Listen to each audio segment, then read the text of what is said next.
But in reality, the main emphasis of the KGB is not in the area of intelligence at all.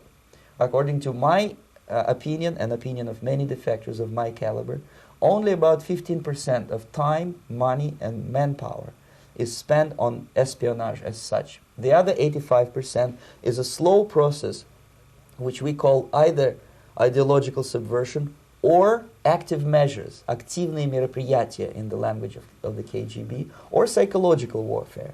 What it basically means is to change the perception of reality of every American to such an extent that despite of the abundance of information, no one is able to come to sensible conclusions in the interests of defending themselves, their families, their community, and their country. It's a great brainwashing process which goes very slow, and it's divided in 4 basic stages. The first one being demoralization. It takes from 15 to 20 years to demoralize a nation. Why that many years? Because this is the minimum number of years which requires to educate one generation of students in the country of your enemy, exposed to the ideology of the enemy. In other words, Marxism-Leninism ideology is being pumped into the soft heads of at least 3 generations of American students without being challenged or counterbalanced by the basic values of Americanism, American patriotism. The result you can see. Most of the people who graduated in the 60s, dropouts or half-baked intellectuals, are now occupying the positions of power in the government, civil service, business, mass media, educational system. You are stuck with them. You cannot get rid of them. They are contaminated. They are programmed to think and react to certain stimuli in a certain pattern. You cannot change their mind, even if you expose them to authentic information, even if you prove that white is white and black is black, you still cannot change the basic perception and the logic of behavior.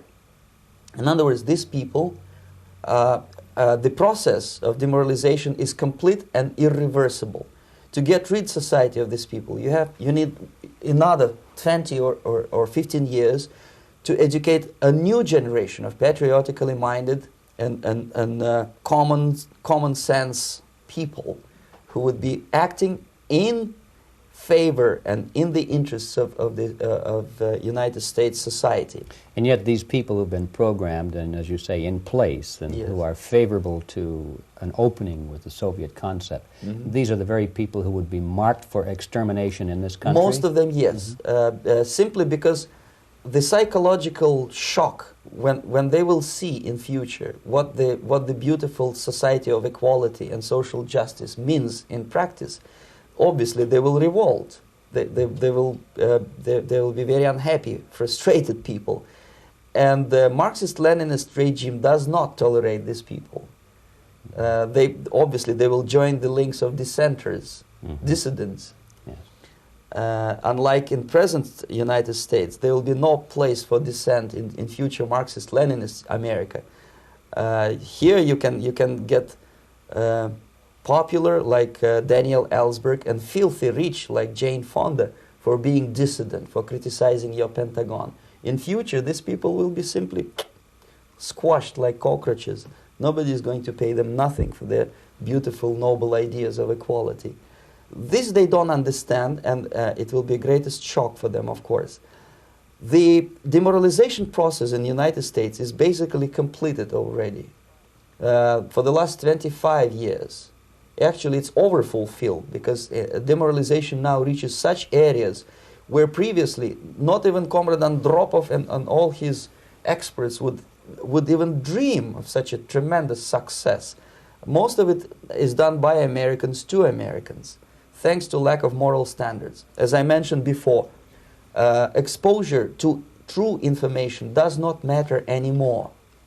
A person who was demoralized is unable to assess true information. The facts tell nothing to him.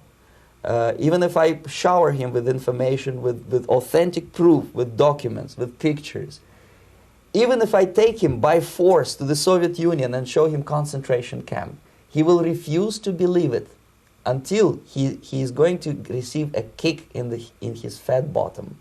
When a military boot crashes his balls, then he will understand, but not before that. That's the tragic of the situation of demoralization. So basically, America is stuck with demoralization, and unless, even if you start right now, here, this minute, you start educating new generation of Americans, it will still take you 15 to 20 years to turn the tide of ideological perception of reality back to normalcy and patriotism. The next stage is destabilization. This time, subverter does not care about your ideas and the patterns of your consumption. Whether you eat junk food and get fat and flabby, doesn't matter anymore. This time, and it takes only from 2 to 5 years to destabilize a nation, what matters is essentials: economy, foreign relations, defense systems. And you can see it quite clearly that in some areas, in such sensitive areas as defense and economy, the influence of Marxist-Leninist ideas in the United States is absolutely fantastic. I could never believe it 14 years ago when I landed in this part of the world that the process will go that fast. The next stage, of course, is crisis. It may take only up to 6 weeks to bring a country to the verge of crisis. You can see it in Central America now. And after crisis, with a violent change of power, structure, and economy, you have so-called the period of normalization. It may last indefinitely. Normalization is a cynical expression borrowed from Soviet propaganda. When the Soviet tanks moved into Czechoslovakia in '68, Comrade Brezhnev said, "Now the situation in brotherly Czechoslovakia is normalized." This is what will happen in the United States if you allow all these schmucks to bring the country to crisis.